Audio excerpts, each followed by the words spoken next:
everybody, and welcome to the world's favorite youth baseball podcast, Clearing the Bases, featuring Coach Jimmy, Phil, and Jerry. I'm David Friedman, and I want to thank you for coming along this ride with us. How are we doing today, Coach? I'm doing really good today, Dave. Baseball tryouts are going on this weekend. The season is starting after a long time off for me. I mean, if you really think about it, I haven't really stepped foot on a baseball field since last August. So I'm ready to go. We should have the team picked by Tuesday of this coming week, and we'll start practices on Wednesday, and then I guess it's off to the races from there. But another thing that I'm really excited about is these recordings that we did live from the convention. I really think that the first one that we released was fantastic, and today we're going to give our listeners another peek into the convention with this second episode. So it was really a pleasure to sit down with two friends. One is a very good friend, Jonathan Reinebold, and one is a very new friend in Zach Casto. Jonathan is the head coach at North Dakota State College of Science, and Zach coaches at the University of Charleston, West Virginia. So everyone that listens to the show is very familiar with Jonathan. I mention him often on the show because he's such a good friend and has been such a great mentor. But being at the convention and sitting down, having a conversation was a little bit different. It was really just more two friends sitting around and just talking about baseball. I also had the pleasure of meeting Zach Casto. Zach was one of the presenters at the convention. I got to tell you, he gave a great presentation on outfield play, and it really was a pleasure to meet him. And what's really cool is in the last 2 months since the convention, we really stayed in contact, and I'm very happy to call Zach a friend. So, let's sit back, relax, turn up the volume, and enjoy the show. Alrighty. So we're here at the ABCA Convention, and I'm sitting with Jonathan Reinebold. It's wonderful to be able to sit down and have a conversation. How's it going, Coach? It's going really well. This place is a fantastic place. It's a chance to meet and mingle with people and other coaches and like-minded individuals. It's a great place. Yeah, I mean, you know, I've done several interviews since I've been here, and your assessment is no different than anyone else's, including my own, that if you're a baseball coach, you have to be here. I think absolutely you do. I've been coming to these since I was a little boy, and I'm closing in on 60, so I've been to a lot of them. The thing that's really unique about the baseball environment at the ABCA, the convention anyway, is it's basically an open book. You can ask anybody about anything. Nobody hides what they do. They're all, hey, we play you, that's fine. I'll tell you what our plays are. We still got to execute. But it's just, where else can you go? I'll give you an example. Today I'm in the youth session for mental performance, and Hannah Hausman is the director for mental performance for the Rangers. Where else can you go up and just start talking to the mental performance director of the Rangers? You know, those opportunities don't come along, and very receptive, and just it's a great atmosphere because everybody will talk to you. Yeah, I mean, I find the same thing, that regardless of who you go up to, you talk to, people that I've met from being on the podcast that I would look at like they wouldn't really remember me. You know, some guys were on the show a year and a half ago, stuff like that. And when I went over and I said hello, the first thing they did, hey, Jimmy, how are you? And it's kind of, and I've been saying this on a lot of the interviews, it's very, very humbling. Well, that's indicative of the baseball environment, because when it comes right down to it, we don't coach baseball players, we coach people. People, yes. Right? And so you see that here, where people are interacting with people, not baseball coaches and baseball coaches, but people and people. Sure.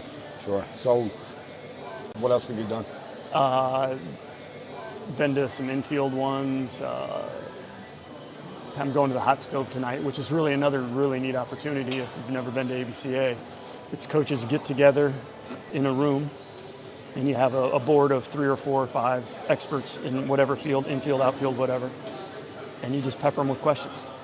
And we're talking, the ones I've been to, there have been major league coaches there. There have been college coaches there. It's interesting that you got a guy like the Vanderbilt coach who's knows more than, he's forgotten more than I'll ever know about baseball, and he's there not as a participant in the panel.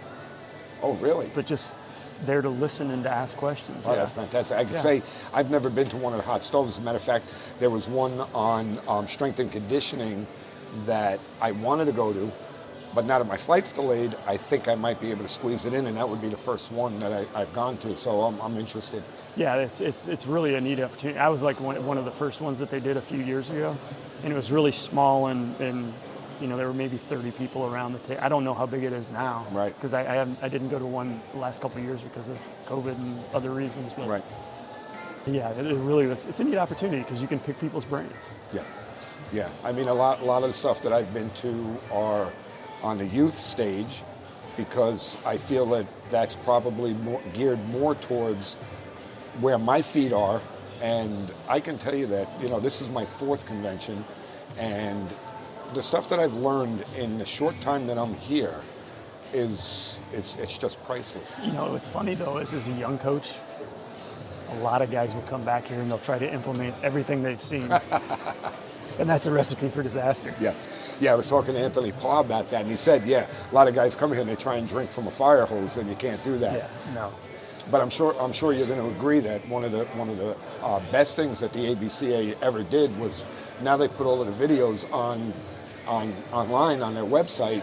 So, I know me, I go back and I take notes later on and stuff because I miss stuff during the presentations. Yeah, absolutely. And the nice thing is they have a repository of it, so you can go back. I don't know if it's open to everybody now. It used to be you had to go to the convention to get those videos. Okay. But I can go back to 1995 or whatever, and that's great. Pull up the videos that they had recorded at that time. I don't know if it went back to 95, but definitely since 04 or whatever, you can go back and... Right, so it's in essence a library or a set of encyclopedias for all of us to use. Absolutely, and it's kind of neat to see how things have evolved too. If you go back and look at some of the stuff and look at it now, the games play the same, but the technology and the knowledge base has grown since then. So things that I was taught the right way to do it is no longer considered the right way to do it. Yeah, well, I think when we get up to our age, that's what happens a lot. Very true.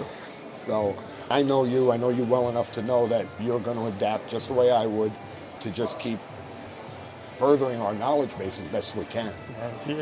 To me, it's you got to learn, continually learn, because if you ain't learning, you're dying as far as I'm concerned. So, you know what's funny too along those lines is on Thursday night I went to the rookie mentorship presentation, rookie coaches mentorship, and even though I'm not a quote unquote rookie coach, I walked out of there with a lot of information.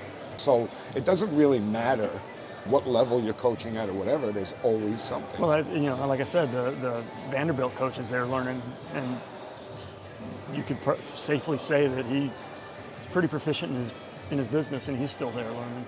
I think what's funny is the older I get, the easier the game was to play, which is not true. It's just you remember it differently. Right. And B is you realize how much you don't know. Right. When you're young, you think you know it, and as time goes on, you're going, I didn't know as much as I thought I knew. Yeah, well, I think we all run through that. All right, so I'm gonna switch gears on you a little bit, okay? You've already finished 1 year at North Dakota State College of Science. Finished the fall. I got the spring. I got the spring season to go. Oh, that's right. Yeah, so this is my initial competitive season, yeah. Wow. Okay, so how'd it go in the fall? What do you got going? I want to hear about all this stuff. It's fall was good. It was a learning experience for me and the players because we're getting to know each other. They're learning what my expectations are and what my standards are, and that can be a challenge at times. Yep. Because they're not used to the way I operate, which is understandable. Love my kids. They're really the ones that have either self-selected or I selected to leave are gone, and the core bunch of kids there are really quality people, and that's what I want more than anything. And the other guys were too, but their hearts weren't necessarily in baseball and weren't willing to do the work Right. that's required at the college level. But great time. Looking forward to the spring. You know, the biggest challenge I have is recruiting. Okay. Because we're in North Dakota, and if you play baseball, you generally don't go to North Dakota for the springtime. Good point. You know, so that's a little bit of a challenge. But what we're trying to do is find those diamonds in the rough that people overlook. I'll use my son as an example. Only one school had any interest in him at all. You know, when he was in high school, and he ended up being all region in college. Wow. You know, so just because he wasn't big enough, and I'm looking for those kind of kids that love the game, willing to do the work, and so that's the biggest challenge for me. The other thing that's different is the fundraising aspect of it. Okay. Because, you know, if you want to take a trip to Florida for a week, that's $30,000-$40,000. Yeah. You know, it's expensive. Yeah. And this is a relatively new program. It's 2 years. They've had 2 seasons under their belt, so I'm taking over at the third season. Yeah. So there's no history either, which makes it even harder. Right. There's no alumni base to go with. There's Right. no, you know, history of advancing guys up to Division 2, 3, 1, whatever NCAA. Right. So, yeah, that all just adds to the challenge. But challenges are good. Right. Well, I mean, let me put it to you this way, and I know that my opinion is probably one-sided, but they got the right guy. They got the right guy in that spot that's going to do everything he can to bring that program up. Well, let's hope so. No, we don't have to hope so. I know Let's that. hope so. I know that. But that's good. So yeah, so it must be exciting. It's really exciting. It's you know, it doesn't matter how long you've coached. Every year is different. Every team is different. Every individual is different. So it's always a jigsaw puzzle you're trying to put together. Right. So it makes it fun. Right. The other thing too that's got to be good is that the expectations won't be that great right now. No. So it affords you the ability to take baby steps. Well, the other thing is we're in a unique position because we're an NCAA Division III team, but we play in a Division II conference. So we automatically go to the regional. So we don't have to win our conference to go to the regional. So what that affords me is the capability to experiment during the season, to play. I don't have to win a single game and I'm going to the regional. Now, that's not what we want to do. I mean, the kids want to win, right? But if somebody's struggling, I can hang with them longer. We can try new things. We can not be afraid to fail. Yeah. You know, and that's a constant theme I have is don't be afraid to fail. Don't be afraid to fail. And so that aspect of it's really neat because our season matters to the players, matters for recruiting because everybody wants to play for a winning team. Sure. But it really doesn't matter in the big scheme of things as far as making the postseason. Yeah. So for me, I tell the players flat out, my life does not change if we go 0-54 or 54-0. Right. Doesn't change. Nothing in my life changes. Right. You know, so let's just try to do things the right way. And, you know, if we win some games along the way, that's great, but that's not what I'm there for. And I'm sure when you say, you know, let's do things the right way, that doesn't necessarily mean the physical parts of the game. No, absolutely not.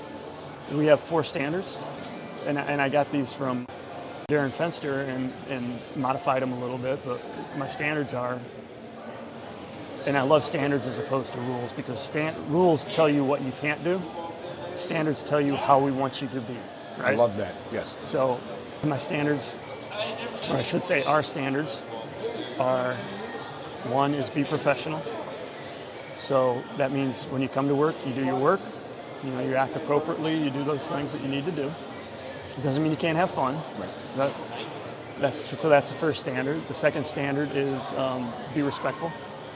So that's respectful of your coaches, of your teammates, of the other team, the umpires, the staff, but more importantly, yourself. Sure. Because how many people talk to themselves like, I can't use some of the words that people say to themselves when they make a mistake, but you'd never say that to your friend, but we're willing to say that to ourselves, right? Well, I'm raising my hand. I'm guilty. Well, so am I. Everybody is. Everybody guilty. is, right? So be respectful. And the third one is simply be early. That means showing up at the right time with the right equipment this is just life skills. Sure. That's what I'm trying to teach. And then the last one is basically be responsible for everything you do or don't do. I hate my bad, right? So it's no my bads. Just if you do it right, do it right. If you don't do it right, fix it. And believe it or not, that's something that you taught me that stuck with me.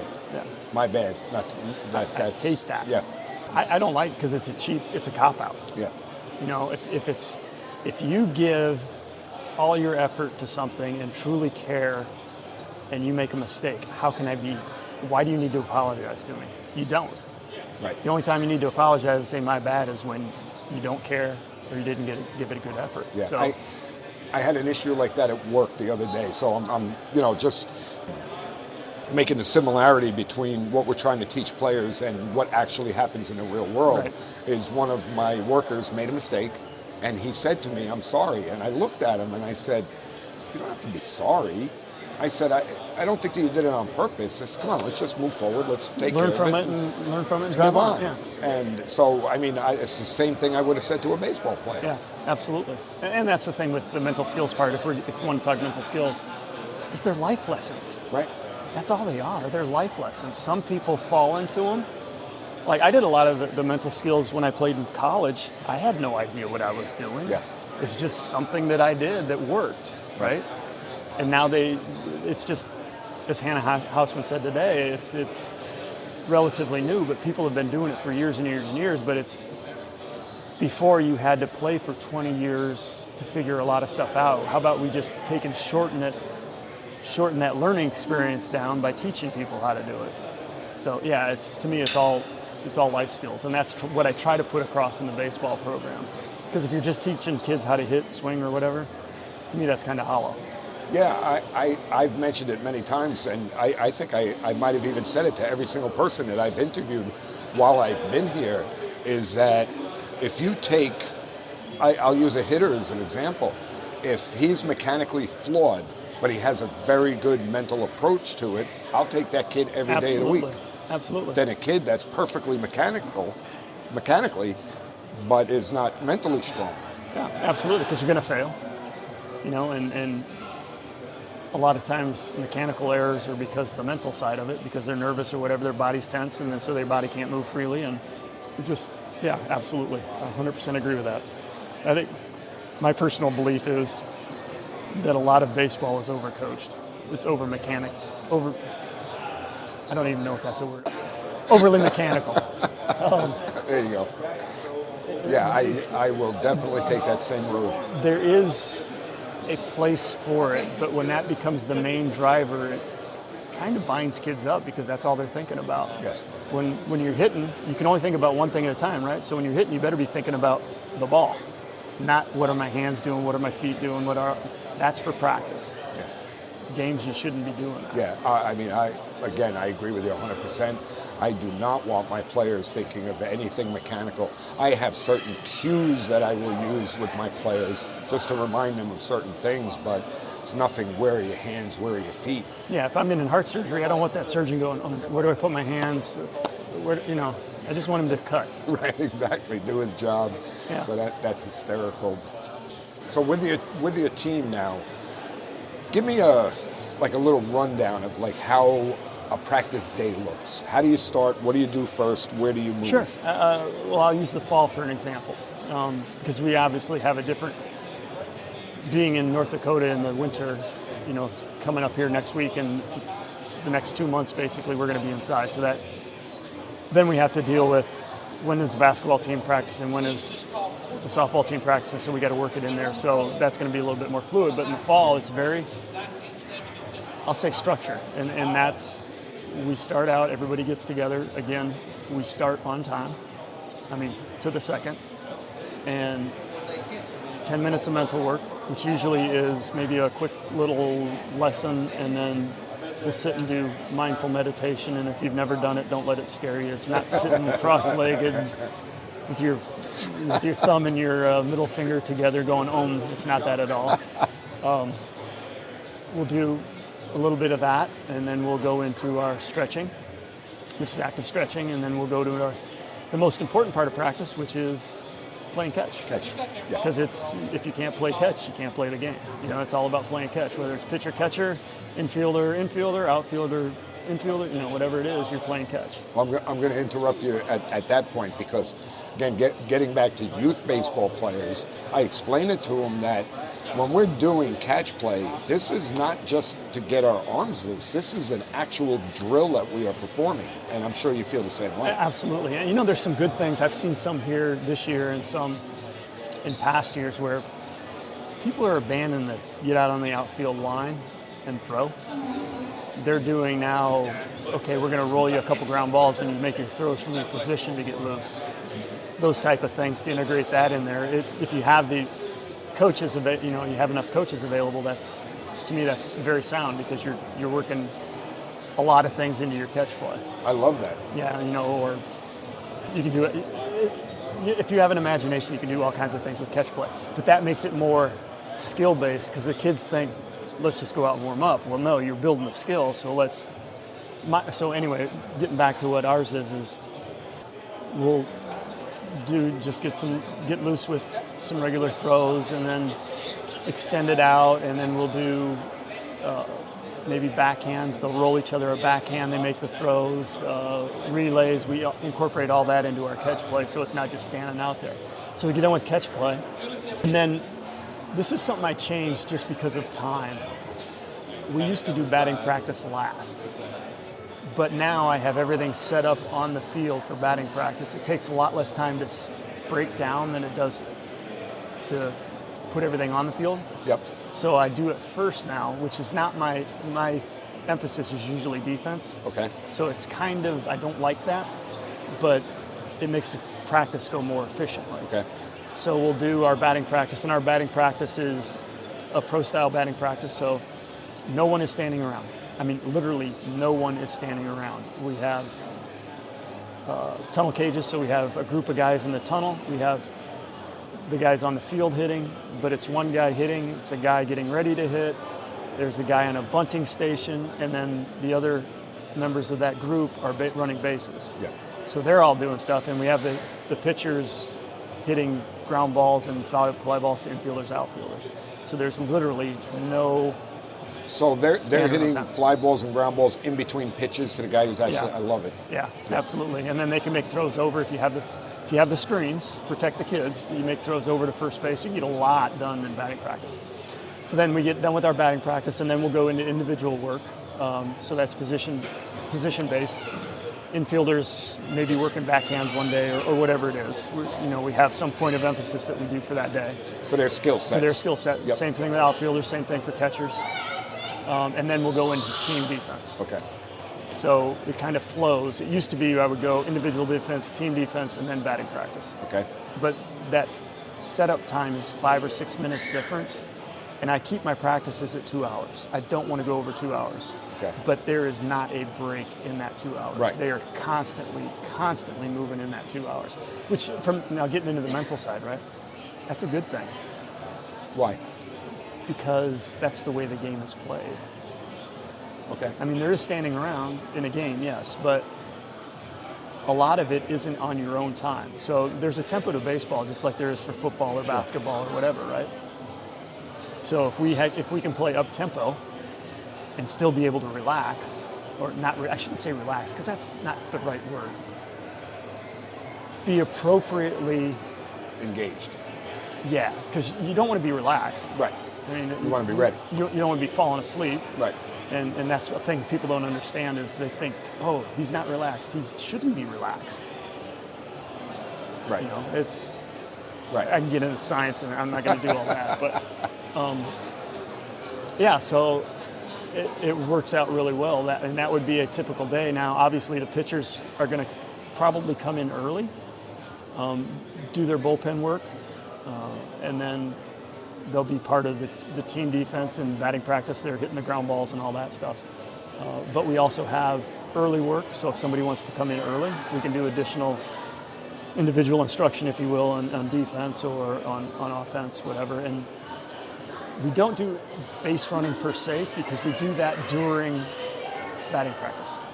Right. Okay. So they may be going home to first, first round, home to second round, reading balls from second base off the bat.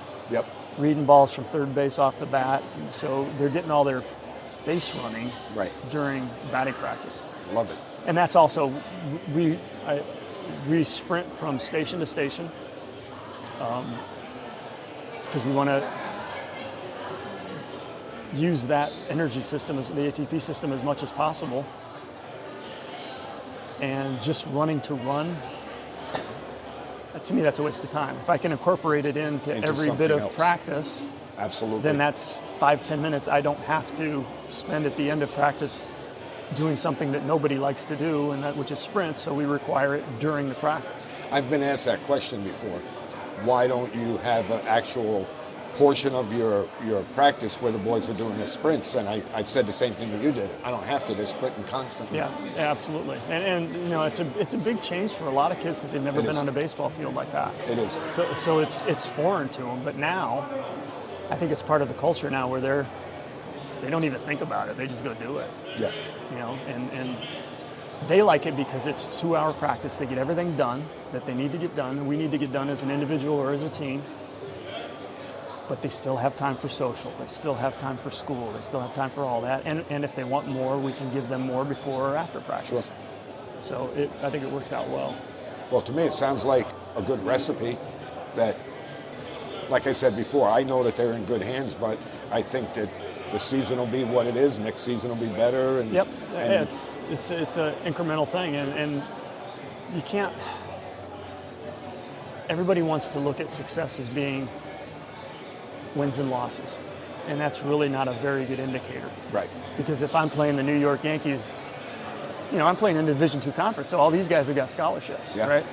So if I go just strictly by my record, it's an indicator, but it doesn't necessarily mean success. Doesn't tell you the whole story. No, absolutely not. Right.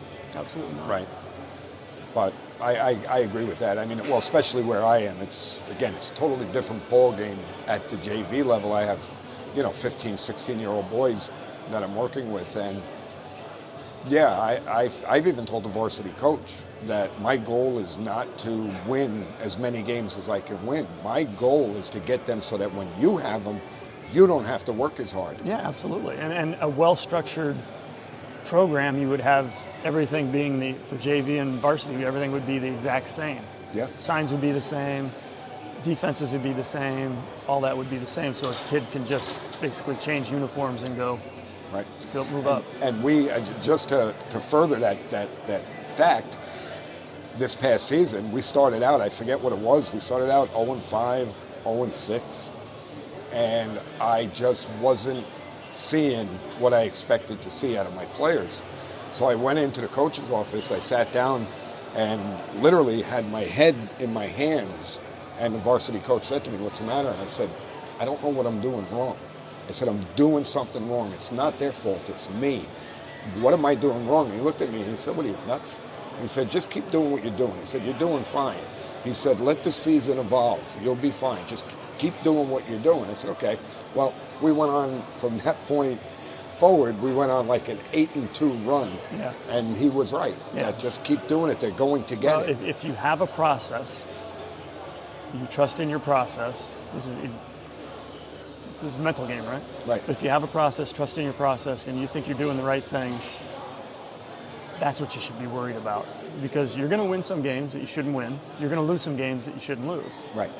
But if you're doing the right things, you should get the outcome. You're giving yourself the best chance to get the outcome that you want. Right. You're not in control of that. And I love coaches that say, "Yeah, I control winning or losing." And I'm like, "Okay, why aren't you 22-0?" Right? Exactly. Why aren't you 22-0? Right. Because you didn't mean to lose. Yeah. You must really be terrible if you've lost the game and you control it. So That's funny. no, there's a lot to be said for that, and that's going to be a challenge. The team has not done well the last 2 years winning and losing, but again, it's a brand new program, and I think I don't want to predict, but I'm comfortable that we're going to do better this year than they did last year in that department. Right. Right. And I mean, I have no reason to doubt that. So what, you leave straight from here and you go right to North Dakota? Correct. And then you're there until Till the end of the season. which is We're in regional, and the regionals the week of the 11th of May. that's a pretty long haul. Yeah, especially since I don't live in North Well, that's Dakota. what I mean. I was just going to get to that. So Yeah. you don't live in North Dakota, and everybody out there, Jonathan happens to be fortunate enough to live in the great state of Hawaii, Well, where the weather is yeah, beautiful. I'm blessed, to say the least. Yeah, So that's got to be difficult for you, being away from home. it is. It's not fun, but as my wife says, she knows this is something that you love doing, and I'm going to support it. And because I hate leaving my wife, I really do. And she's like, "Don't worry, I'll be here. I'll be here when you come back." And she'll come up and visit because she's from that area in Minnesota, not North Dakota. But Right. So it gives her a chance to see her folks and all that. But yeah, she's going, "I'm not going to North Dakota in January and February. I'll see you in March."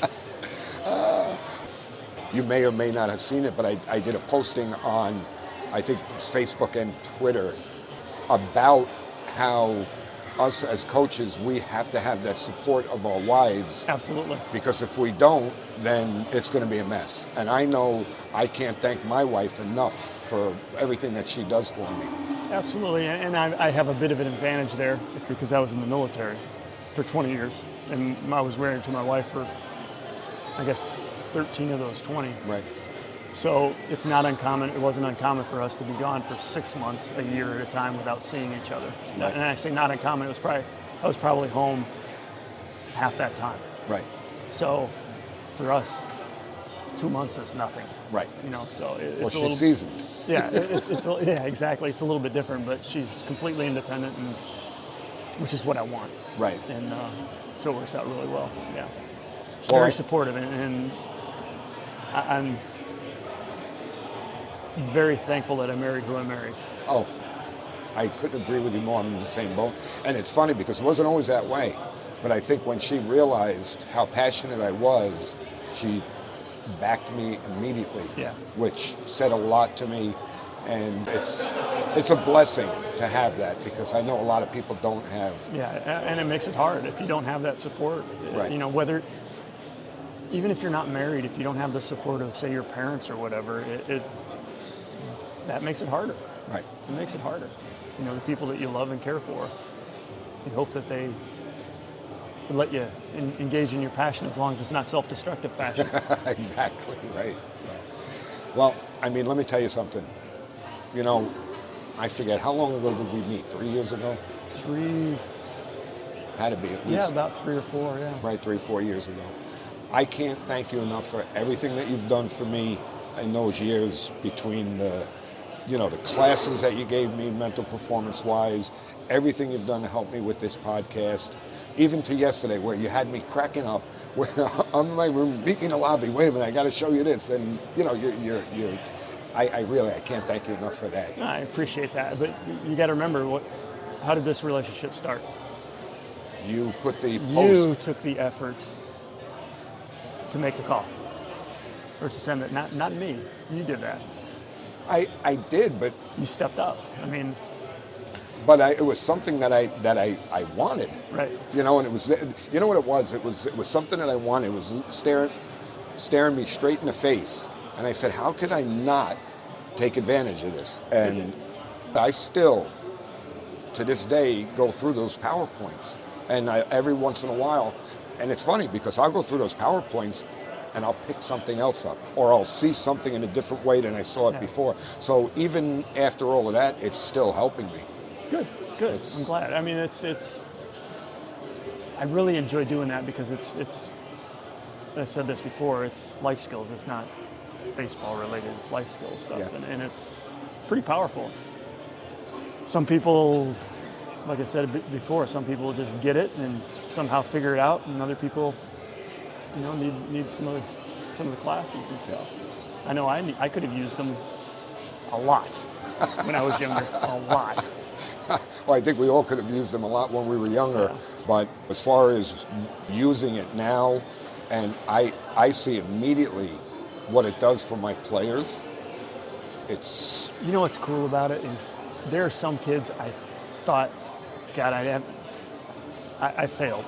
I completely failed with that guy. I didn't get it across to him. I wish I would have helped him.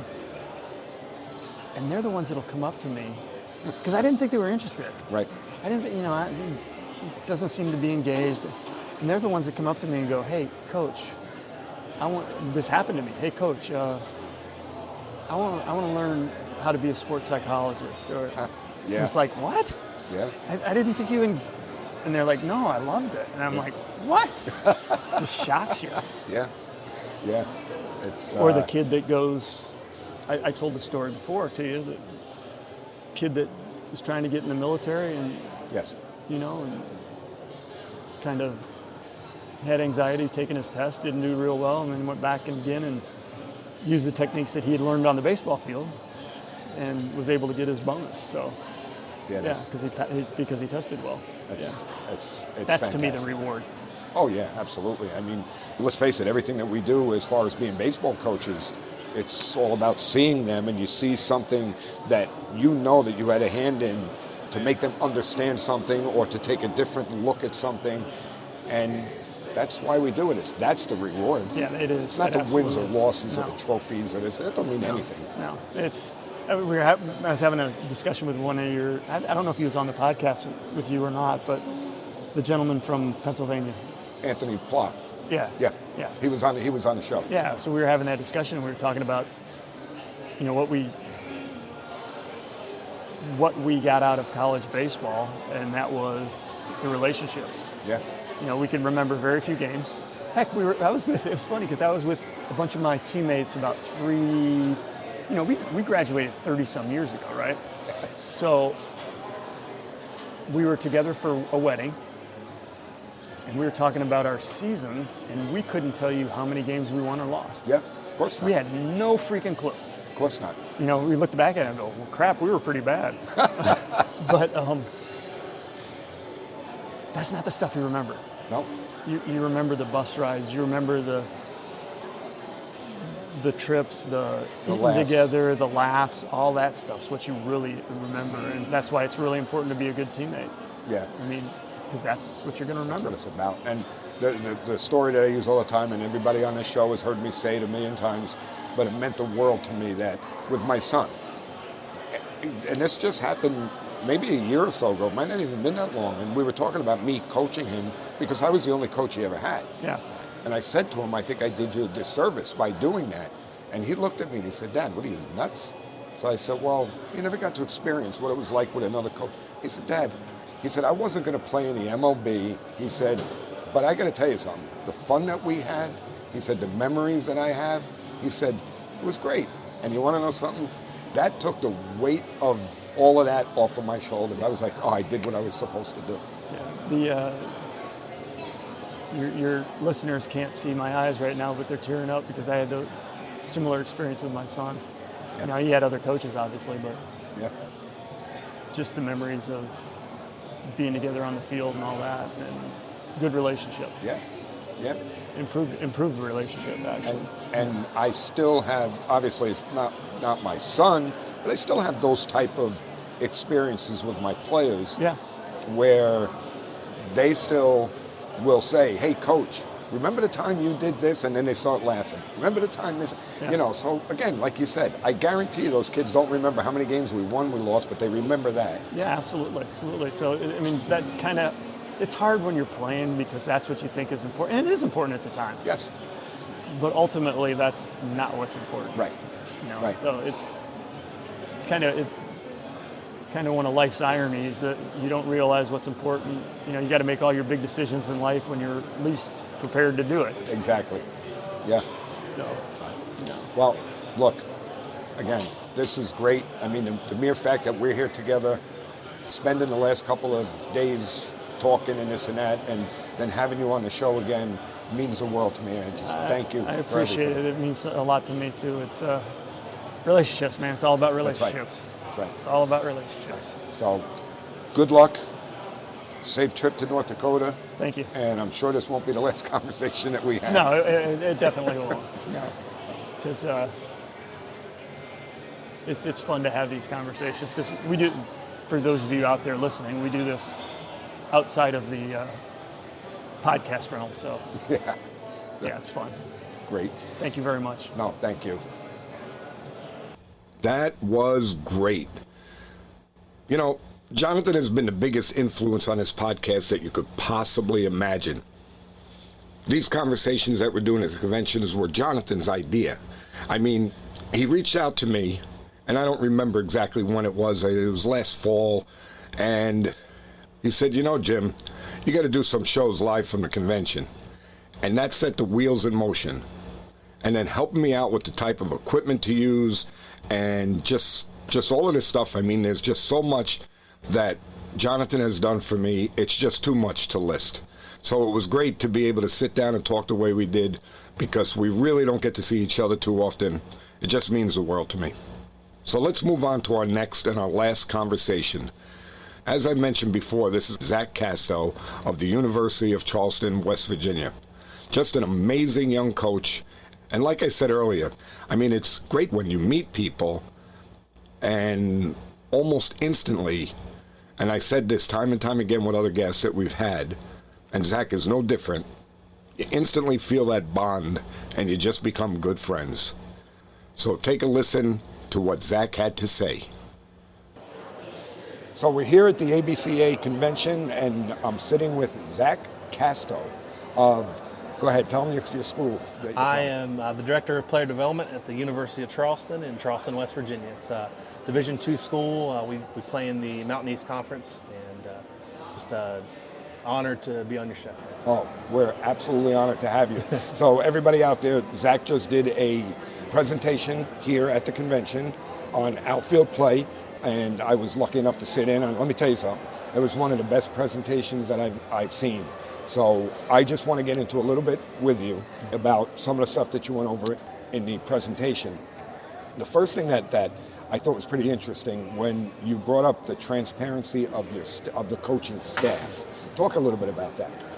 Well, I want to bring up the Houston Astros. So I read Astro Ball, it's right before the scandals and whatnot. But there's something about that organization, right, to win a World Series, and hate them or love them or whatnot. There's something about the organization piece. You take away the scandal from it. But in Astro Ball, when they talked about was the transparency of the organization. When they were going through their full rebuild, they talked about being open and honest to their fan base. And I think that's something that's crucial. I'm not saying that we took that necessarily from our program, but that's something that when I joined the coaching staff at Charleston, that's something that I thought of. It's just like Astro Ball, very transparent, very honest. And we're going to try to give you the best learning experience, whether that's in the classroom, on the baseball field, and in life that we can.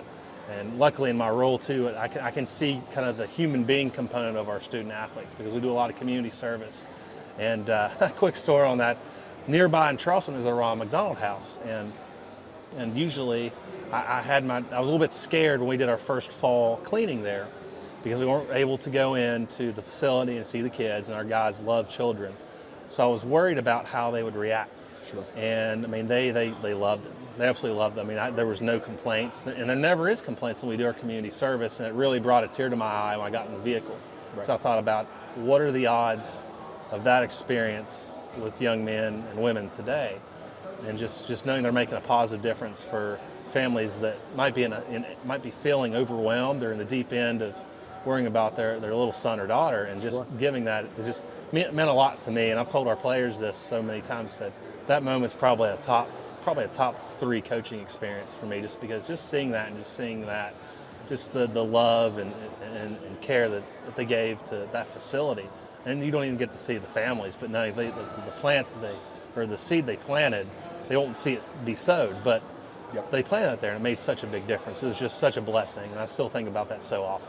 Yeah, I mean, it's always a great feeling to give back, right? Yeah. It's a great reward just in the feeling that you get. Yeah. So the next thing I wanted to touch on was that, and this is something that I believe in, and when you said it, I said, I got to talk to him about this. Yeah. Okay, so the care for each athlete. Yeah. So talk a little bit about that. Rachel Balkovec did a really good job in her presentation. When I saw that she had Maslow's hierarchy of needs on her presentation, I kind of did an internal fist bump because I'm an educator. I'm a high school special education educator, and the theory behind Maslow's is there's basic human needs that have to be met before that person that's in front of you can reach their potential. And so meeting the needs of the student athletes is important. I believe the presenter before me talked about the importance of sleep when it comes to stress and how stress is important, but also that rest component is kind of the leveling out to help you grow and learn. And so we have to make sure our student athletes are sleeping well, make sure they're eating well, make sure they have enough to rest and recover in order so that they can understand who they are and then reach their potential. So if you look up Maslow's hierarchy of needs, the pinnacle of the pyramid is self-actualization. And all that means is just self-awareness, knowing yourself and understanding who you are. And again, as coaches and even as teachers, we want our students or our student athletes to be their own best coach or own best student, because you can't take the test for them. You can't play a game for them. I tell my guys all the time, you don't want me out there anyways. I'm not going to make the play. I'll make a fool of myself. So again, that self-actualization and just understanding yourself is so important. And that's what we're trying to do, and just give our student athletes a complete, fantastic experience where they get to be from top to bottom, know that they improved on the field, in the classroom, and outside of the baseball diamond as soon as they get their degree and leave Charleston. Right. So by giving them the opportunity to be the best that they can be is a form of showing them how much you care. Yeah. And I believe that if you let your players know that you care about them as a person first, forget about the baseball, all right? I love you as a person, then they're going to perform better. Exactly right. So again, I think that's a very important thing. Another thing, really important. There was something, and I don't remember exactly what you were talking about, but you said keep it simple. Yeah. You were tugging at my heartstrings, because that's what I believe. Yeah. So go ahead, explain that a little bit. So I'm going to go another education route here. Drew Saylor, one of my favorite coaches. He was with the Dodgers organization, and he was a couple years in a row was manager of the year, and now he's with the Kansas City Royals as a hitting instructor. But I got to get a relationship with him and talk with him, and understanding the athlete. So two things he did, and things I do with my classes when I teach, is an interest inventory and I'm trying to think of the name of it. Anyways, get to know how they learn best. That's what I call it. So it's just two surveys. The learning survey allows me to understand if they're a visual learner, kinesthetic learner, et cetera, and the interest inventory allows me to understand what they enjoy. The other one he suggested, and I really like this for baseball, is a love language quiz. Just do the teenager one and use that. He realized that one of the players he had when he was with the Pirates, I think he came from Arkansas, he was a 0 on touch and feel. So he could be as focused as all get out, right, in a bullpen or whatever. As soon as you touch him, focus is gone. Wow. That's always resonated in me, and something that to keep things simple, I think we need to kind of dig into the weeds a little bit and understand, well, how can we make this process simple for the player? Because again, we want a simple instruction for them, individualize the instruction, so it is simple to them, so they can learn best. It might be a little bit complex for us, but again, if we can make it simple for them, that's all that matters, because it's their career. But the cool thing about all of these little resources, like the love language quiz, the interest inventory, or learning styles quiz, it's all free and it's all online, and anyone can do it. That's what I like about it, because I do it every year with my special education classes that I teach. Is I'll do that, and my students are interested in it, but don't realize exactly I'm trying to keep it very, very simple for them so they can learn best and get over any of the barriers that they may have with their learning disability. So now, what's very interesting about that whole explanation that you just gave is that when you think about keeping it simple, I thought you were going to go right into mechanical stuff. And whatever, with hitting, we only look at it this way so that we keep it simple. And I love the way you went right into the mental side of it. Yeah. So there are things out there that you can do mentally for your athletes that will be able to help you keep it simple for them. Love it. Yeah. And another thing with that too, I think about what Coach Sheets said, at least what they with the UGC. I'm not sure if they still do it, but a couple of years ago they had a video on just external cues.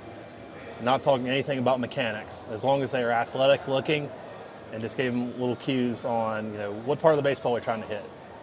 And it lets their body self-organize. And, mechanics are mechanics. It's, I can teach you something, but I just think we all move so differently. Yes. And I don't think, me personally, I don't think I'm the best, because I'm not uberly athletic. I don't think I'm always the best presenter when it comes to, okay, this is how you need to move, right? Like Nate Trotsky, for example, polar opposite of me. Like dude can move around. He's slinging everything left and right. He's amazing. Yeah, and I love it. Yeah. That's him. I just know I'm not that athletic. I'm a bigger guy, so I'm more mental side to get to the point of where. Oh, thank you. I do more mental side to help the players kind of unlock and understand, okay, this is how my body moves.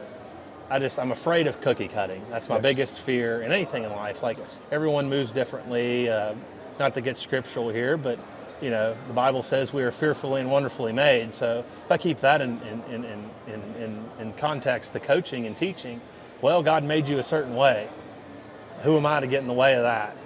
That's a good point. I love that. That's great. So I love mental stuff, and maybe it's just because I'm around more so behaviors and things like that when I'm teaching. So I guess that's what I'm most comfortable with, as opposed to, this is a certain way to do it.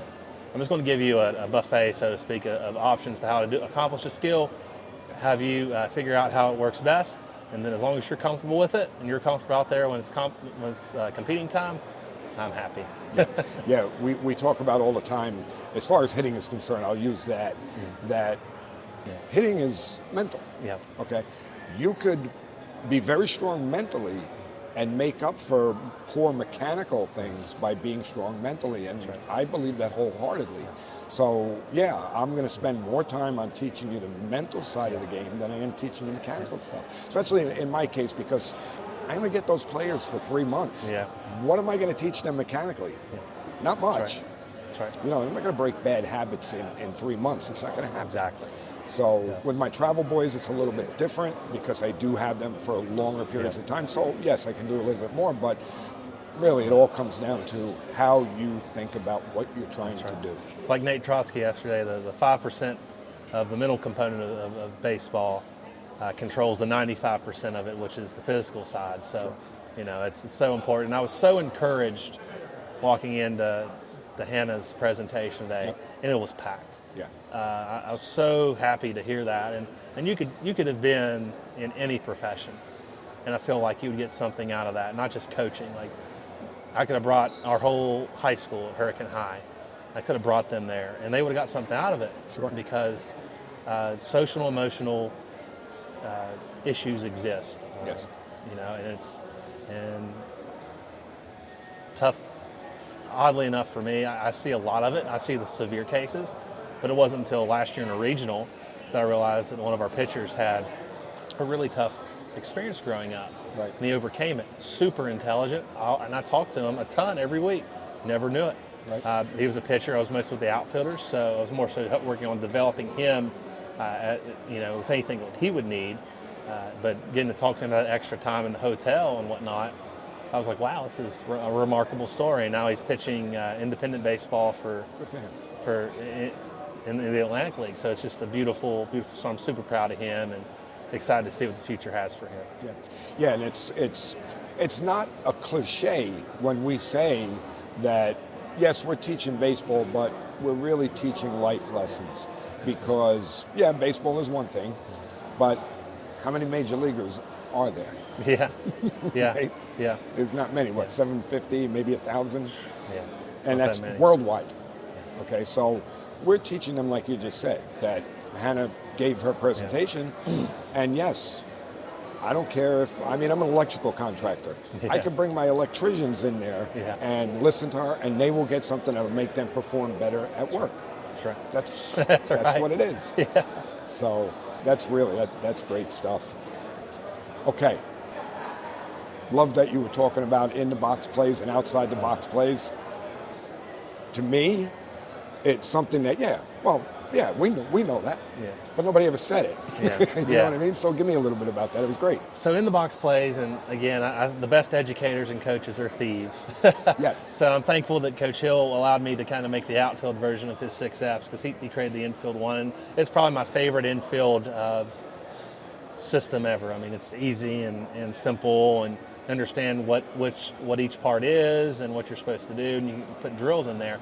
But in the box plays are just your simple routine plays that need to be made into outs. Now, is it going to happen all the time? Not necessarily. There's going to be some days we're going to kick it around. Hopefully not. But there's probably going to be some days we're just going to kick the ball around the stadium as opposed to collecting outs. But like I said, defense is the skill of collecting outs in baseball and preventing the opponent from gaining extra 90 feet or 60 feet if it's little league, or the in-between for, I believe, in travel ball or whatnot. So, but I'm gonna cut you off there a second, because my co-host Dave always says this, and again, it's one of those things that's, it's simple, but I never thought of it this way before. He said the fly ball to the outfield is the easiest out in baseball, because all he has to do is catch it.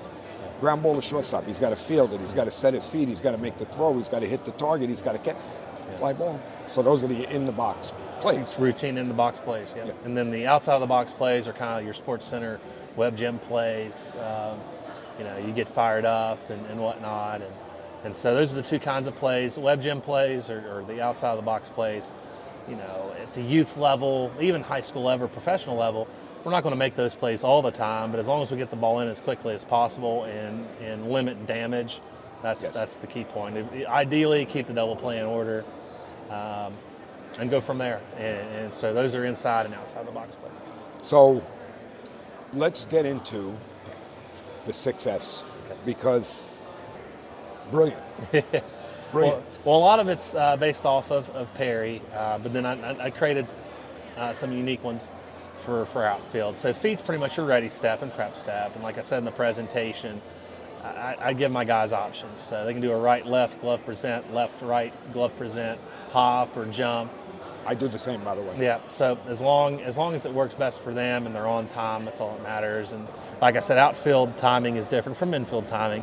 Outfield timing, you have to have your spikes set into the turf or grass as soon as the pitch is entering the hitting zone. And the reason being is you just don't want to have dead feet.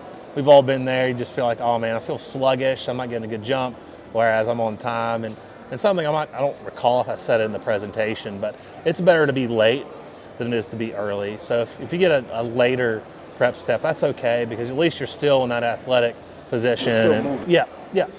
And then find's the next one. Find is just you're looking in the hitting zone, reading ball flight. So it's feet, find, first three steps. And like I said in the presentation, I used to believe the first step was crucial. And usually you hear that a lot. Youth coaches say you got to have a good first step. And it's true, but there's going to be times where we're going to be fooled. So we may be fooled on the first step, but that second step is our redirection step on where we misjudge the ball, and that third step is just hitting our stride to make the catch. Now, do I expect our guys on a misjudged ball to get behind the fly ball? Not necessarily, but if they can collect an out, and as long as it's an out, and if the opponent tags up and gets the extra base, so be it. As long as it's not on the ground. If it's on the ground, they might score a run on that. So it's the first three steps. It's field. So just like the prep step, I give our guys options on how to field a ground ball. So I usually do a prep step or drop step, and both are similar. Pro step, you're just fielding off the big toe, which is the big toe on the glove hand side, or the arc of the foot, or the arch of the foot on the throwing hand side for kind of your taller guys. And on the pro step, you're going to push through, bring the ball to the sternum, and as you're doing that, the throwing arm side leg is crossing behind the glove hand side foot, and that allows your separation in order to get the ball in a four-seam grip and out of the transition into a position of strength. And the pro step, not as complicated. You're just essentially, after you catch the ground ball off the big toe or the arch of the foot, you're going to push forward, and then you're going to take a drive step with your throwing arm side leg. And so typically, and just thinking it through here, I'm a tall guy. The drive step probably would have been the best case for me. You're more smaller, compact, athletic guys probably do a pro step. But again, there's no always or nevers. So Jerry Weinstein says there's no always or nevers in baseball. So I just wanted to say that was a really good presentation you did earlier. And I just got hired as an assistant JV baseball coach in my high school, and I'm going to be coaching the outfield. So I wrote down a whole bunch of stuff, and I took videos and pictures. So I'm going to use a bunch of your drills. I like the bucket drill. Oh, it's so much fun. I'm going to use it's that. so much fun. I'm excited. You get a lot of laughs out of that one. Yeah. It'll be pretty beneficial, though. It's fun. Yeah, I mean, and again, if there's anything I can ever do, feel free to reach out. I took a picture of your email, so if I have any questions, my name's Luke, by the way. I'm Zach. Nice to meet you, Luke. Nice to meet you. Thanks. No problem. That's great, isn't it? Yeah. I'm just glad to make a difference, and I thought my presentation too, I thought it was so simple that, maybe they'll get something out of it. But I'm glad to hear that it's made an impact and that it's going to help. And again, that's my end point with baseball is kind of make a positive impact and upgrade the game. I don't, That's, I think that, anybody that, I don't want to say it definitively, but for the most part, anybody that's successful looks at it that way. Yeah. Okay, what can I give? That's the premise of this whole podcast. Yeah. I said, you know what? The adage, be where your feet are. That's right. Okay? So I'm a JV coach, travel ball coach. I want to be able to help the guys that I can give my knowledge to and help the youth baseball players do. If I give them that much, I did my job. Yep. So, grassroots level, man. Exactly, and it's so important. So I'm not going to take up too much more of your time. So I know we didn't get all the way through the 6Fs, but I'll put your contact information when I do the rundown and stuff. Yeah. So anybody out there, contact Zach and you'll be able to get that. I'm going to go to the last two things that I wrote because I wrote a bunch of exclamation points after them, okay, because I thought it was a great way for you to end this, okay? Number one was what you talked about, the way you set up your competitions. Yeah. This is something that me, as a head coach, struggle with all the time, how to create that competition in practice. What you put out there simplified it for me. And I was like, wow, it's that easy. Yeah. So go ahead, tell me a little bit about that. All right, so I'm going to tattletale on myself a little bit. So when I became a teacher, I thought, I want to be a social studies teacher, which I love social studies, I love history. And I thought, cool, I'm also a special educator, so that's what I'm going to teach. I had a rude awakening. They gave me a geometry position. Oh, geez. One of the classes I taught. So special, I didn't realize this, in special education, you can teach anything, and they will allow you to teach anything and everything. And so I got the geometry position, and I said, oh boy, because I really truly struggled with higher level math growing up, especially geometry. And I don't think it was anything against the educators. I just thought there's just something barring me. Like basic level math, pretty solid. I get that. So I thought, if my competitions, I want it to be easy to score and something fast that I can do after practice, and then I can put into, we use Microsoft Teams University, and just something I can put out in Teams, and they can reflect upon it and just ask, hey, just think about your performance, and just, you don't have to tell me, but just think about it and bring in, some expectations for your next day of training. And then I think how I would improve it in the future would be what Hannah said today. Journal just for a minute or two about, okay, how was it today? How can I improve? And just go on your business. That's probably what I would suggest would be helpful. And, you can have them journal on their cell phones. I mean, you don't even have to buy paper. Right. And it's right there in their notes, or they can text it to themselves. So it's kind of inexpensive. Right. So to do that, so I thought it was brilliant. But in competitions, another thing too, when I was at Nitro High School, we invested in blast sensors. We only had one, but I liked that we did game-like pitches, and they experienced that and had video, and I'd break down all the information, and then I would put their deficiencies into a Google Doc. I'd send it to our coaches, and then we would group them up based on their deficiencies, and they'll do drills based on what the app told us. Well, they'd practice that for a month, and we'd retest them monthly. And there's some growth there, and mechanically. And I think at the high school level, it's so paramount. Just plate discipline itself. I mean, there's going to be, generally in the north, there's going to be more balls thrown than strikes. So if you can know which pitch you hit best, and which pitch in situations where you're ahead, and understand the umpire strike zone when there's two strikes, or when you're in disadvantage counts, just the importance of putting the ball in play. I think if you can know that, I think you're going to be okay. And I am thankful. I don't think I would have grown as much as a coach if I wasn't given the opportunity at Nitro High. Our head coach allowed me to do base running, analytics, which I had my hand in everything there, and then outfield. So a little bit almost associate head coach in a way. But he gave me, and he's in his 70s, and realized, let's do this. He was not fearful of it. And I was so taken aback by that I was so proud of it. And our team had past couple of years really struggled. It was his first year having the team, and typically a really proud program. And the community still has a lot of pride in the program. But the team was kind of struggling a little bit, and we had reached our potential. I told our head coach, if we can go 500 or above, that's a really good step in the right direction. And we finished 500, and we went the farthest in the playoffs we had gone in about 4 or 5 years, and just lost in a heartbreaking extra inning game. And there's nothing our seniors could regret about it, which was beautiful in the end of it. So again, just getting back to your question, competitions can be super inexpensive. We all have cell phones or a video camera. You can video it. And I'm not saying we have to have a masterpiece and master class in video taking. As long as they know that's them out there and they can reflect upon it, I think we're okay. And then you have that simple math, just, okay, this is the percentage of who had the highest, who had the lowest, and they can reflect, okay, why wasn't I successful today? And that opens up a conversation and just helps them grow. I love that. But competition, bringing competition into practice, again, it's something that I've struggled with many, many times. I think I'm getting better at it. Yeah. But when I hear guys talk about it, my ears perk right up. And oh, what am I going to get? I can get something here. Yeah. The last thing, and I'm going to let you go, is that you finished up, and I love this. You said be creative. Yeah.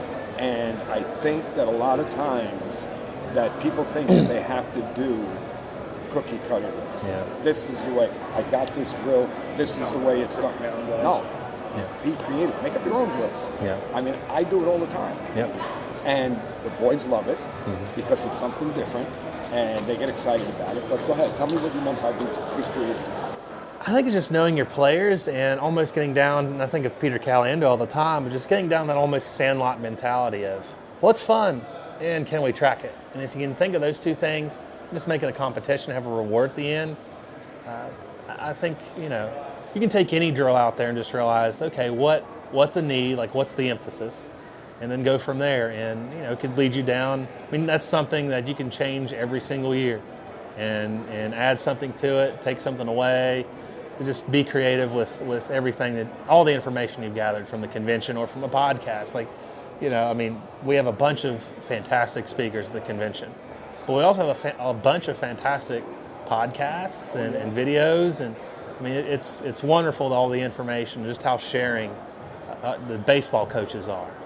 I can't speak for any other coaching association or any other sport or content area.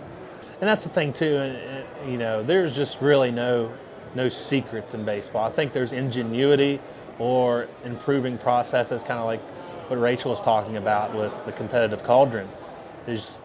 Baseball is baseball. Now I know there's rule changes and the game changes a little bit. Now that we're talking a little bit about the difference between college baseball and professional baseball. At one point there really wasn't a difference, but now it's a lot like the NFL and college football. Sure. The rules are different, and when it comes to the rule changes in baseball, personally, I like the shift.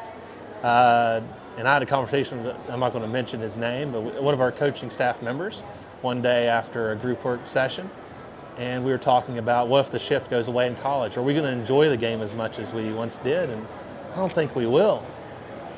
But again, amateur level of baseball, there's more mistakes by the pitcher and more misses, whereas in professional baseball, I mean, they're going to, I can understand the complaints. They're going to pitch you so you hit into the shift. Yes. Whereas the amateur level, there's going to be some leeway there, and we do three-man. I mean, we do pretty much what the big leaguers did. Not all the time, but we did it sometimes. And even when I was at Nitro, the fall and summers that I worked with them, I had them in like a mini shift. I just had, if a right-handed hitter is up, the shortstop was more so in the 6 hole, and then the second baseman was closer to second base. I mean, and it goes back to Coach Wright. He was the head coach at Charleston before Coach Britt took over. And all he talked about with the shift is it's so much easier to go on your glove hand side to a ground ball as it is on that backhand play. And that's the whole purpose why they started shifting. And of course, when Coach Britt got there, we just took it to another level. And so it's I don't see any issues with the shift. I think it's easier. If you read Big Data Baseball, the Brewers used the shift. They had ginormous guys. I mean, you could say hefty guys. And their point was backhand play might be pretty difficult for them. But if we can get a ground ball at their belly button and make it easy, they'll cut down the distance and collect more outs. So, but it actually goes back to being creative. Yeah, being creative, exactly. And just knowing, and going back to my high school head coach, he used to say it all the time, know thyself. And if you know that, you can develop your offense, defense, whatever, and just give it your best shot and see what it goes, and just reflect upon, make tweaks, and be creative. I actually like that, know thyself. Yeah. So I use the old adage, know your why. Yeah. But know thyself. I coach at a Catholic high school. Yeah. Sounds like that fits right. It does. That's right. That's right. That's right. So I'm stealing that one. Go for it. I'll get him fired up. Tell him about that today. Yeah. So Zach, listen. The presentation was great. I enjoyed this conversation immensely, and I look forward to keeping in touch with you and seeing how you're doing. Thank you. I appreciate it. Yeah, anything you ever need, I'm more than happy to help out. So. I love that baby girl. Yeah, thank you. I sure will. Thank you. And that right there is going to put a nice, neat bow on our interviews from the 2023 ABCA Convention in Nashville, Tennessee. The first thing I have to do is I have to apologize to Buzz and to Zach for the technical difficulties that I had during our conversation. But I guess I got to say that's what happens when you take an old baseball coach and you mix them in with new technology. I really want to send out a big heartfelt thank you to Anthony, Buzz, Jake, Jonathan, and Zach for taking the time out of their busy schedules to sit down and share their experiences with all of you listeners out there. And I hope we were able to give everybody a little taste of what it's like to be at the convention. So you know how I feel. There is nothing more important to a baseball coach than increasing our knowledge base. I think you get the idea from what everybody has said that this convention is all about making ourselves better so that we can develop our players into not only good baseball players, but great people. So, listen, if you're a baseball coach at any level, from the youngest of the young to the highest level that baseball has to offer, you owe it to your players to be the best that you can be. And the American Baseball Coaches Association is just one, but a very powerful resource to help you get where you need to be. These guys that we interviewed are only a few of the coaches out there that are more than willing to help out in any way that they can. So reach out to them. You can find them all on social media where you can send them an instant message, or just search the internet and I'm sure you'll be able to find contact email addresses. But I guarantee you they will be willing to help you grow, because they know that people don't care how much you know until they know how much you care. Thanks everyone, and we'll see you on the next one.